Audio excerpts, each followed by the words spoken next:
Hey there, Tom from Tango Bravo Garage. So we are headed out on our first overnight solo adventure, unsupported, with the Honey Badger trailer. So took it to Moab a couple weeks ago during spring break, and I slept in it, but had a lot of support because we had the Tundra, the Ozark RV, and I wasn't cooking out of it. So this is a true shakedown trip. We're gonna see how it does, and we're gonna have some fun.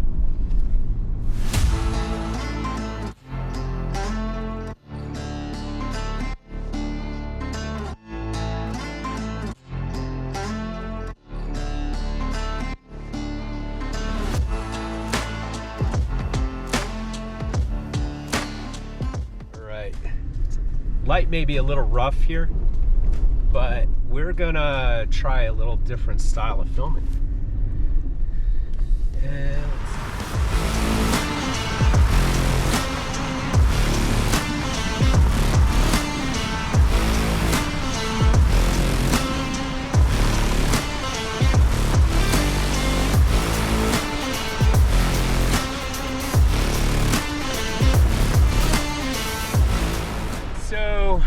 this is where the Hmon Fire happened back in 2002,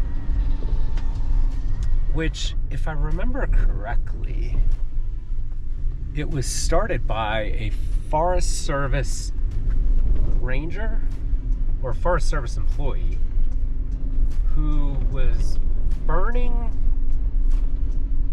the remains or the whatever love letters from an ex-boyfriend, and ended up getting out of control. And so, yeah, worst fire in the state's history up until here recently.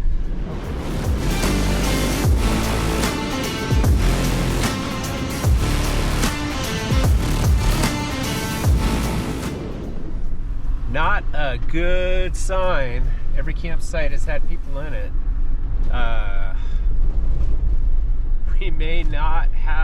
This may not have been a well-planned trip. I didn't think this area would be full.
But every campsite's been full so far.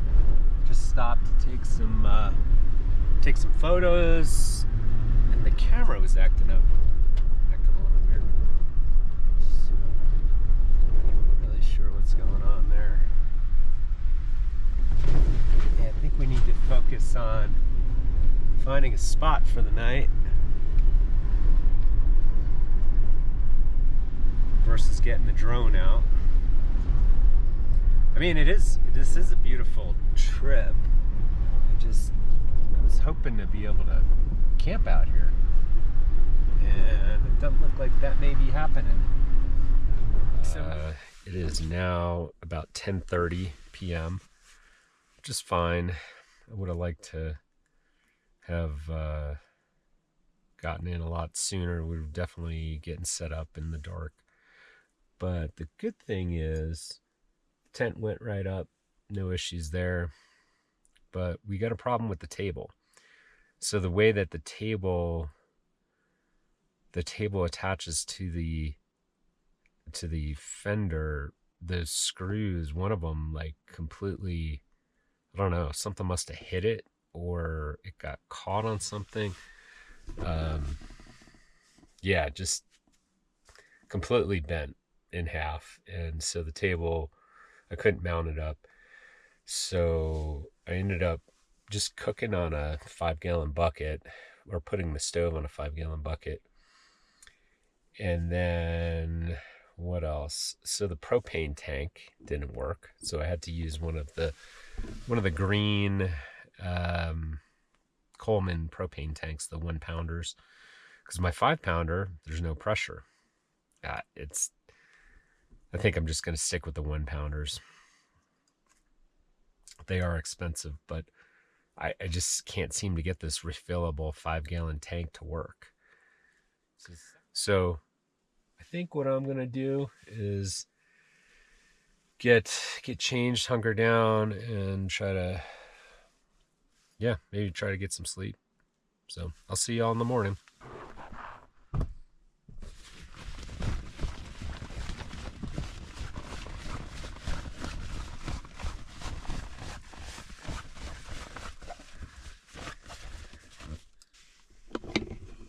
Well, good morning. Actually had a pretty decent night's sleep, but this is our campsite. Let's take a pan around here.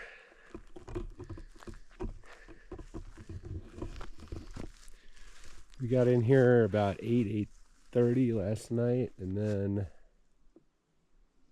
kind of had a bunch of issues. But that's why we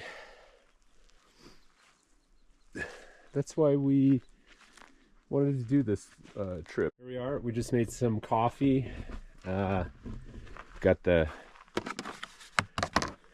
Used this new grinder, which is actually kind of cool. It's kind of bougie and definitely a little, I mean, I don't know. I've seen it on other overlanders on YouTube use it, and yeah, I mean, hopefully it'll be good. I got my French press going right here. It's steeping, so we'll be able to get that here.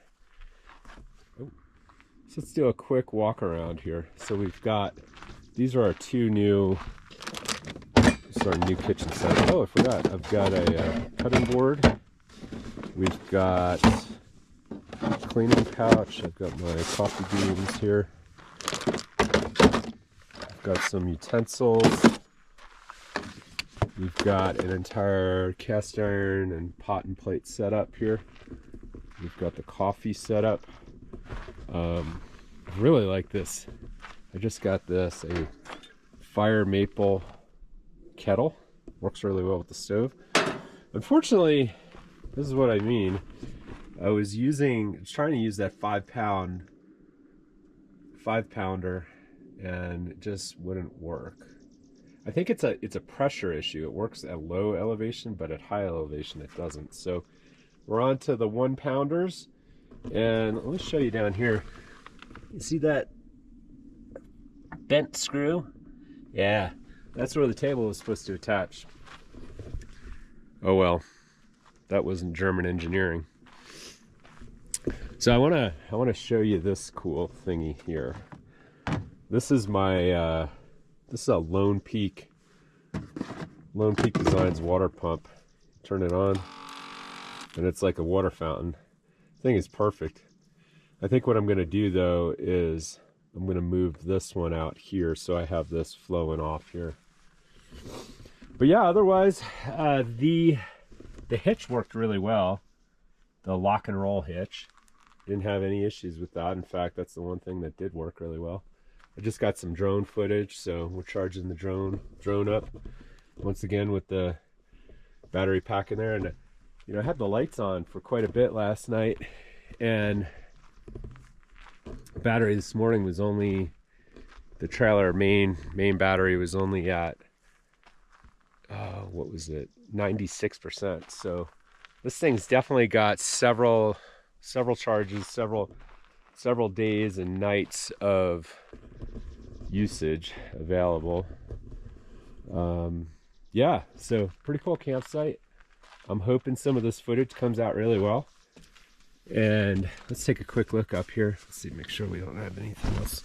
Oh, yeah. So we've got X-Ped Mega Mats. I'm gonna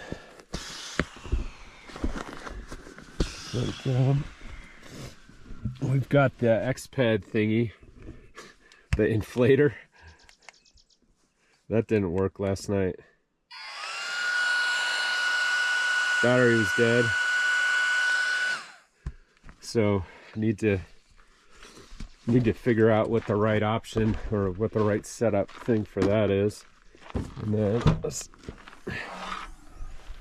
see what we've got going on in here. And yeah, so probably do a walk around of the vehicle here in a little bit. The sun's a little too much right now. So yeah, I'm gonna see how this coffee came out.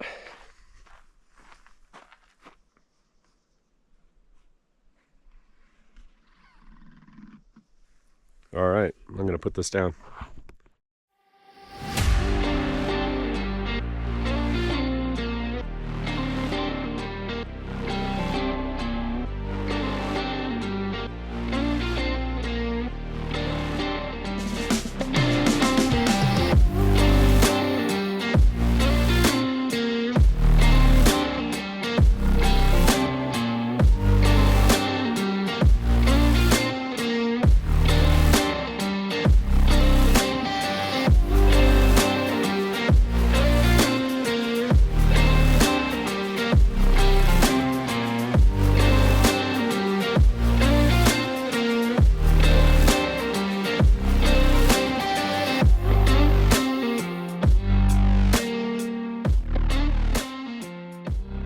Hey there, thanks for watching today's video.